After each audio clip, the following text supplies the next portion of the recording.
Okay, I'm Scott Moore. You already introduced, and dryland wheat farmer. I wanted to go over a little project that I did. We did a little bit experimental last year, went another step further this year. I want to start back with my dad. I grew up here with my dad, dryland farm. My great-great-grandfather started around here in 1896 on the Snake River, came from Walla Walla. So it's a family farm. My extended family farms, and back in the day it used to be the discing, right? Bury the dirt, and so move forward. My dad had a disc, you disc it, beat it up, you go, and we had dust issues. So the initiative now is less till, eventually possibly no till. So we're trying to leave more residue for insulation purposes, dust control, saving our moisture. So one of the things is we were talking about this earlier today. $5 wheat is tough to make a living off of it, and that's what we grow mostly. We're wheat farmers every other year on that acre. It's awful tough, as we all know right now. We've been in a lull here, and we're hoping to be moving back. It's our time to start making some more money. So it's tough to buy new equipment. We all know that on $5 wheat. So what I did here is I'm in conservation programs, want to conserve, want to reduce the stir factor. I want to keep the most residue I can on top or within the top surface, within the top inch or two. And there's a lot of benefits to that. That's what we're going towards. The next step to that, I think, is no-till, where it's all just completely. But I'm not quite there yet. But I think I'm the next step down. So I took a John Deere disc here. Last year we had high 50s, low 60s crop a year ago, and I'm in the conservation program. And I changed the blades. They're called Saber Blades. They have less convectivity to them. Instead of a full disc that throws and buries, these have less, but they have more sharp edges, because I want to size the residue in the top 2 or 3 inches. I don't want to bury it, but I do want to incorporate it somewhat in the soil to attach it. Because my feeling is I don't want it all laying flat so it blows away or it drags, but I want to incorporate it. I want to incorporate as much as I can in the top. So last year I had, I think Glenn I had a 54% residue on some ground that I went with these Saber. It's called a disc, right? We all know this is a John Deere disc. I took and changed all these blades to Saber Blades, and it doesn't bury it. It kind of mulches it and cuts it. One of the downfalls is, the one thing I haven't quite figured out yet is we all want to size our residue in our operation for deep furrow drills for what we're still doing. I use, for an example, if anybody's in the kitchen and you're going to cut a carrot, do you lay it on the counter like this, or do you lay it like that? It's still difficult to cut straw that's standing like this. So I did have some straw issues. So we either need to mow it or we need to lay it down, because you're not going to cut it standing up. You will get some, but I didn't quite get enough in heavy residue. So, ideally, but again, I want to reduce my passes. We all know mowing does a great job, and if I mow it down and get it sized to where I want, and then mulch it with this, is really good. Would I like to get rid of one of those passes? Heck yeah. Mowing's expensive. So what I did here is we also want to incorporate some kind of fertilizer in our ground. The less passes I make, the less inputs I got. The less inputs I got, the more profits I can make. So we had built this, and I call it a speed disc. Now I know they make speed discs that are about 31 footers, about $80,000. Pretty tough to justify. You got to cover a lot of acres to pay for that at $5 wheat. So I went for the option and put about $7,000 worth of disc blades that I bought and changed them and made these Saber Blades on here. And then I added some weight, because speed, you want that more consistency. And I want to go back to the chisel plow on 12-inch spacing, a lot less lot less disturbance. My feeling is I have a hard time getting those blades consistent, getting my moisture line consistent. When it comes seeding time, I'm still finding this. I don't know if other people have got it figured out, but I put a chisel plow out on the concrete road or concrete pad and leveled it perfect. I'm still finding a variance when it comes seeding time to find that moisture line more consistent. I went with this last year. I had them way more consistent, I think, because of a line. We did have to add some weights to it because we noticed our wings with more speed. Also, one thing we're doing, a chisel plow, 3.5, 4 miles an hour. This thing's gonna run 6 or 7 miles an hour.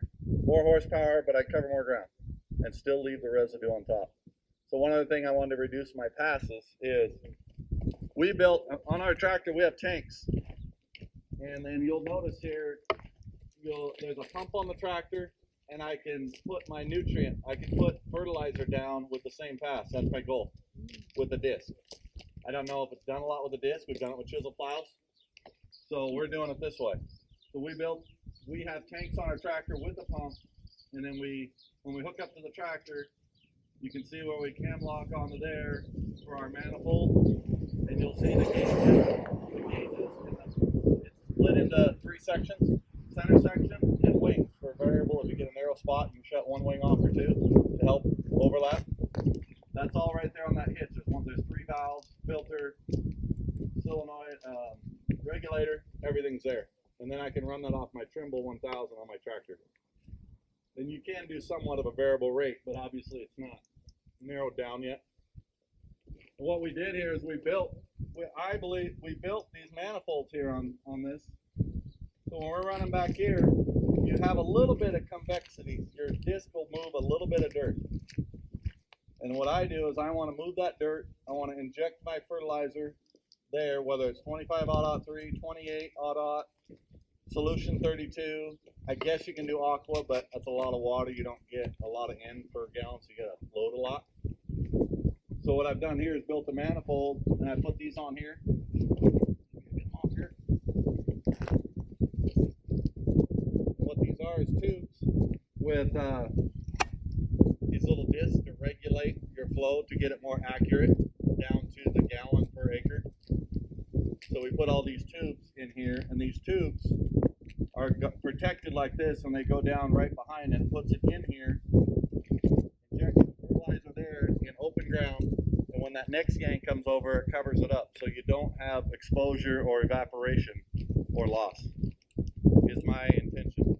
So a variable rate. I'll put part of my fertilizer down now. I can put part of it down with my seed.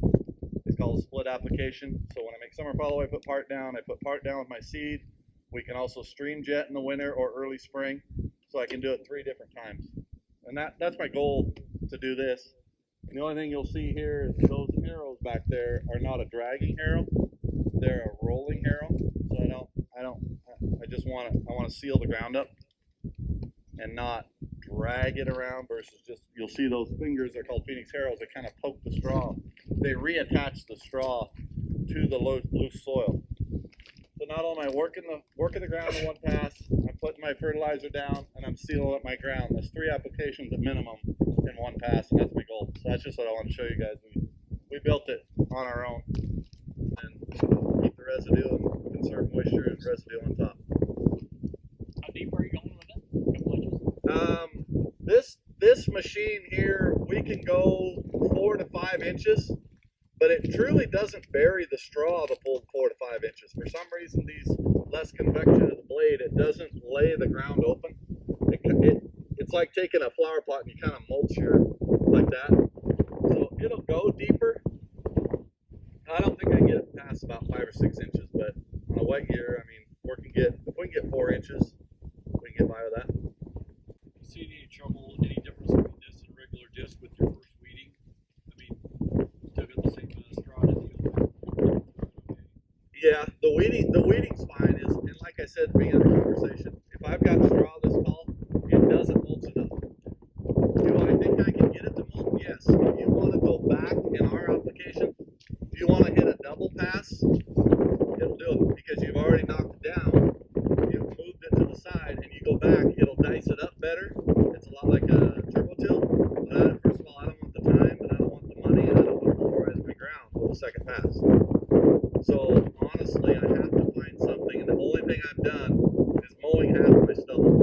sizing my stubble first, and then this is my second pass, is the best that I've done. If you don't size the stubble, you'll have a lot of plugging problems. You just can't. Scott, what if you would have kept conventional disc in the back? What would that be? I think it would have buried the straw a lot, because first of all, you've knocked it over here, and that second disc, I believe, is going to bring more dirt. That's not my objective. My objective is to get as much of that straw on the top as I can. I believe a heavier convection disc blade will bury and open the ground more. And I don't really want to do that. If you have your Phoenix Heroes on the back, wouldn't That helps. And those Phoenix Arrows work fine. I used to have them on a chisel plow at 4 miles an hour. They don't work. They're made for 6, 7, 8 miles an hour. They just kind of roll along. They don't do what you want. But I think here, where I've adapted my blades to get more speed, I think those will match it with 6 and 7 miles an hour. And then they work as well as I want, because I can change the aggressiveness on those. You'll see the plates on the back. I've had to make a frame. Point stoves built the frame that I can attach those to. So it works as well as I want. I'm excited to use it. Like I said, I used it last year without the manifolds. And why can't we put fertilizer down? We've already opened the ground a little bit. You're putting it into wet soil and you're covering it up immediately. What are you gonna put down first? What fertilizer? Either one. You can use solution 32 or you can use 25 out of 3. I'm a fan of 25 out of 3. Exactly. It depends who you talk to. If they're close, if you want to go the cheapest, you find the cheapest product. But what this allows me to do is put whatever I want. Because I don't have my tractor here, but I have 1,200 gallons I pack on my tractor. Well, if you take 2.56 times, so 20 gallons, you're at what, 50 pounds? So my first pass, I would cut that to half probably. I'd probably put 10 gallons, 10 to 12, no more than 15 on my first pass is what I shoot for according to my soil test. Because I definitely want split application, and that I like that. One, it spreads your cost out. You don't have all the cost in early in the year. Us dry land farmers know if you go put $50 an acre down in right now, April, you're not getting that return on that investment until next July when you sell your wheat. So that's one way to not have to put so much money out front is a split application. It's also good agronomics, because to continue to take soil tests 2 or 3 times out of the year and adapt accordingly.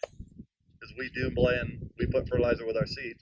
So we put fertilizer here, we put fertilizer with our seed. If we need more or we got a wet year like we do this year, we can stream jet. Yes, it's another pass, but I'm getting the fertilizer, what I need when I need it. You buy these tubes and you cut these down so they protect it. If you want to lay it in behind the convection in there. And then we're just putting, hold on. I hope so, because if you look the way they're attached, they're pretty firm. If you tuck, see, I can slide this in if I want to get it closer to protect it. You can. There's a set screw under here, and you can slide your whole manifold. These are all on 9-inch spacing. 9-inch spacing. You can slide this over if you want that closer for adjustment. And you want it obviously on this side because we're pulling dirt this way. You're throwing dirt into it. So the scrapers are here. You will have to run scrapers. It'll build up, and we had to build the scrapers for it.